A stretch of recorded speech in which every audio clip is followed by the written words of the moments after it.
Vers un téléphone. Ballon orange. Apple Together. Plouf. Lundi 28 novembre 2022. Fabrice Neumann. En combinaison de plongée. Benjamin Vincent. Chiche. La quotidienne à Week, épisode 288. Bonjour à toutes et à tous. Le retour des comptes bannis de Twitter, c'est pour cette semaine, comme l'a promis Elon Musk. Si Apple et Google bannissaient Twitter de leurs stores respectifs, le nouveau propriétaire du réseau social n'hésiterait pas à sortir son propre smartphone. Il l'a écrit explicitement dans un tweet en réponse à cette éventualité. J'espère vraiment qu'on n'en arrivera pas là, a écrit Elon Musk. Mais oui, si je n'ai pas d'autre choix, je sortirai un téléphone alternatif. Fabrice, quelle drôle d'idée, et est-ce que la solution ce serait un smartphone à base de la version open source d'Android qui est indépendante du Play Store de Google? Alors, oui, le problème c'est que c'est indépendant du Play Store de Google, donc il n'y a pas les applis, donc il faut tout faire soi-même. Alors, le problème de cette... de ce qu'il annonce, c'est qu'il ne suffit pas de faire un téléphone avec des touches et un écran. Il faut donc un système, et puis il faut un store, il faut de quoi installer des applications qu'il faut créer, etc. Il faut que les développeurs adoptent l'idée, etc. Ça paraît complètement fou. Alors certains pensent que du coup, il pourrait créer quelque chose de totalement fermé et basé sur ces satellites. Justement, du coup, une fois que tous les satellites sont lancés, on peut faire un réseau complet avec un appareil, pourquoi pas. Mais qui voudrait d'un téléphone qui n'utilise et qui ne soit ouvert que aux applications accessibles au bon vouloir d'Elon Musk? Me comptez pas parmi ceux-là, en tout cas, déjà. Je trouve ça complètement fou. Moi non plus. Après la rumeur Manchester United et en pleine Coupe du Monde au Qatar, Apple s'intéresserait aux droits de retransmission du foot néerlandais. iCreate cite un spécialiste du marketing sportif aux Pays-Bas selon qui Apple serait en train de faire une offre pour diffuser les matchs sur Apple TV+ à partir de 2025. Alors on parle de seulement 150 à 200 millions d'euros. Netflix et Amazon seraient sur les rangs, tout comme le câble opérateur Ziggo pour succéder à ESPN, Fabrice, qui a les droits jusqu'à la fin 2024. Alors on voit bien que le sport, c'est le nouveau nerf de la guerre du streaming. Une des problématiques du streaming aujourd'hui, c'est que on s'abonne et puis on le temps de regarder une ou deux saisons de quelque chose qui nous plaît, et puis ensuite on peut éventuellement se désabonner en attendant la saison suivante. Et l'intérêt des créateurs de streaming comme Apple, c'est d'avoir des gens qui restent. Et pour rester, du coup, on caresse dans le sens du poil les supporters de sportifs qui, de tout temps, ont l'habitude de payer assez cher d'ailleurs, parce que les abonnements aux chaînes sportives sont plus chers qu'ailleurs. Et donc c'est ça qu'on essaye d'attraper quand on est streamer comme Apple, comme Netflix, comme Amazon, qui payent donc des sommes folles pour avoir les droits de retransmission. Et puis on voit bien que c'est plus compliqué finalement que pour un film, parce qu'on peut dépenser 10, 20, 100 millions pour un film et il va être disponible pour le monde entier une bonne fois pour toutes.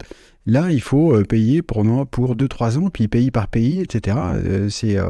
Faut vraiment avoir des reins extrêmement solides comme Apple pour pouvoir faire ça. Aux États-Unis, la défiance des syndicats vis-à-vis d'Apple et de sa stratégie de découragement des embryons syndicaux dans les Apple Store ne diminue pas, au contraire. 2 plaintes ont déjà été déposées. Le réseau Apple Together est en train de réunir des preuves pour monter un dossier qui pourrait déboucher sur une class action et donc sur un procès de grande ampleur. Alors on sait que dans 2 stores au moins, le projet de syndicat a été abandonné au dernier moment et sous la pression, à Atlanta et Saint-Louis, mais le mouvement a commencé à faire tache d'huile aux US et aussi au Royaume-Uni et même en Australie, mais a priori, Fabrice, pas encore en France. Alors on dirait pas encore en France, mais enfin je suppose que ça ne saurait tarder. On a des syndicats encore assez forts en France. Je peux pas m'empêcher de faire un parallèle entre ça et puis ce qui se passe en Chine. C'est-à-dire que les conditions de travail des salariés d'Apple et Foxconn n'ont a priori rien à voir, j'ose espérer. Mais on sait que ce qui se passe en Chine avec Foxconn, c'est affreux, avec des gens qui se battent et qui aimeraient sortir de l'usine et on leur permet pas. Là, il y a un vrai tournant potentiel pour Apple de montrer qu'elle sait aussi mieux gérer les ressources humaines et être un peu plus souple C'est quand même fou, quoi. Et puis, en plus, si c'est illégal, on avait vu la vidéo de Deirdre O'Brien qui était passée par un ou deux magasins pour dire aux gens « Ah bah oui, vous avez le droit de vous syndiquer, mais vous avez le droit aussi de ne pas vous syndiquer. » Et quand c'est la patronne qui dit ça, tu parles d'une pression. Et je pense que c'est ça qui est en cause. Et je pense que ça va pas s'arrêter là. L'application de plongée en eau profonde dédiée à l'Apple Watch Ultra est disponible depuis quelques heures. Cette appli, présentée pendant la keynote du 7 septembre dernier, vous vous en souvenez, s'appelle Oceanic Plus. Elle s'appuie sur les nouveaux capteurs embarqués dans l'Ultra et elle va au-delà de l'appli profondeur d'Apple qui se contente d'indiquer, comme son nom l'indique, la profondeur et la température de l'eau, Fabrice. Oui, c'est très important pour savoir s'il faut mettre le pied ou tout le reste. D'avoir la température de l'eau. Non, donc on n'est pas étonné, on s'attendait effectivement à l'arrivée de cette application. On est en plein dans la façon de faire habituelle d'Apple qui propose des fonctions de base en laissant le marché ouvert à d'autres pour proposer des services en plus ou des applications plus complètes. C'est donc exactement le cas ici. Je suis assez curieux de voir si effectivement des plongeurs vont l'adopter. Je pense que ça va être, c'est un entre-deux en fait, parce que les plongeurs professionnels vont pas avoir une Apple Watch Ultra, ils vont avoir autre chose parce que qui sera plus complet, plus ceci, cela. En revanche, l'Apple Watch Ultra, elle est plus versatile, donc elle permet de faire plus de choses. Moi, je sais que j'ai un copain qui fait de la plongée, mais qui fait aussi du bateau. Alors, s'il y a une application qui lui permettrait de garder le cap simplement en regardant sa montre, ça l'intéresse, en plus de la plongée. Et je pense que c'est ça qui peut faire l'intérêt de l'Apple Watch Ultra. C'est le début de quelque chose de nouveau encore pour l'Apple Watch et je trouve ça vraiment intéressant. Je voulais signaler aussi pour nos auditeurs qui nous écoutent une vidéo d'un YouTuber qui s'appelle Zach. Sa chaîne, c'est Jerry Rig Everything. J-E-2-R-Y-R-I-G, et puis vous trouverez ensuite. Qui a fait un test sur la dureté du verre de l'Apple Watch Ultra et qui le compare avec d'autres verres qui sont censés être en saphir comme d'autres. L'Apple Watch Ultra s'en sort pas mal, mais n'est pas au top non plus en termes de dureté du verre qui la protège. Je trouve ça assez intéressant à regarder. Et l'appli Oceanic est gratuite, mais certaines fonctions nécessitent un abonnement qui n'est pas donné, puisqu'il coûte l'équivalent de 9,99$ par mois.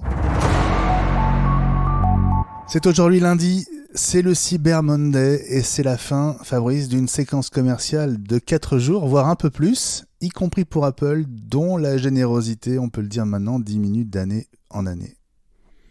Oui, c'est ce qu'on a vu, on en a parlé dans l'hebdo. Les offres d'Apple n'étaient pas terribles et puis c'était très auto-centré puisque quand on achète quelque chose chez Apple, on n'a pas une réduction, on rappelle, mais on avait un bon d'achat pour d'autres produits Apple. On n'est jamais aussi mieux servi que par soi-même. Finalement, je pense que quelque part, c'est Gilles qui avait raison quand il avait tweeté en nous demandant si on n'en avait pas déjà marre du Black Friday avant même que ça commence. Et finalement, je pense que c'est un peu ça. Ça nous a permis, nous deux en tout cas, et puis à d'autres, de faire quelques petites affaires. C'est très bien. C'est bien que ça dure pas trop finalement. On a vu des offres de Black Friday qui duraient 2-3 semaines.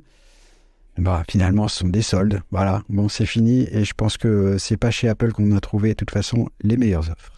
La quotidienne iWeek On revient demain.